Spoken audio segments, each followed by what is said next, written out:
Let me tell you a little quick story before we get into the details of the case study. If you can imagine, how many of you can imagine being 14 and being given away? Could you imagine that? At 14, I was left with my uncle to be his son. My dad was crippled in an auto accident when I was 10. And there in my uncle's house, my mom came to me. And as she entered, she stepped into the room and she put her hand on my shoulder. And she said softly, "Remember when we were at Pacific Ocean Park? We found that seashell, the one that you liked?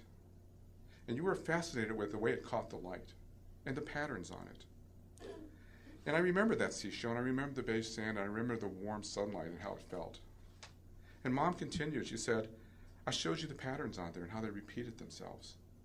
And she goes, "If you understand life, because life has patterns and it repeats itself, then you can use that to your advantage for good." And I looked at her, and I must have looked puzzled, as I sometimes did when I was 14. And she was sad. So she stepped out of the room, and she came back with a piece of paper and a scissor. And I thought, scissors, sharp objects? She picked up the scissor, and she started cutting that paper with precision. And without words, she began to fold the paper. She carefully creased every single line tight, and she compressed it. And then she stood up and said, "Do you know origami? How many of you know what origami is? The Japanese art of folding." So she looked at me and she said, "Someday in the future you'll understand this." And as she began to unfold that paper, she said to me, "If you do not cut corners, if you follow the many twists and turns of life, if you do that with integrity."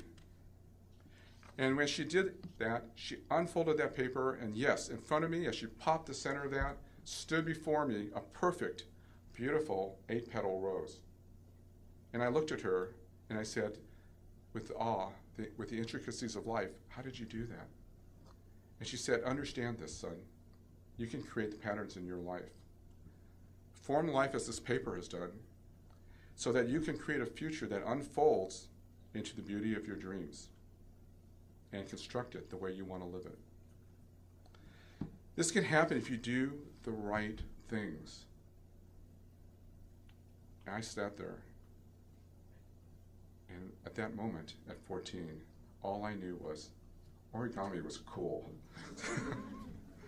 So from the simple example, the example of origami reflects that you must individually create your own patterns in life so that you can ethically deal with adversity and live life the way that you want to. Just from folding paper, she brought forth a strong message. Now, I don't have the silver bullet for your courage. I can't tell you what will trigger, what will have you do the right thing, but what I can tell you is that that simple example of origami helped me understand what it was like to do the right thing and how to unfold my life. So with that, now that you know a little bit about me, let's talk about the case.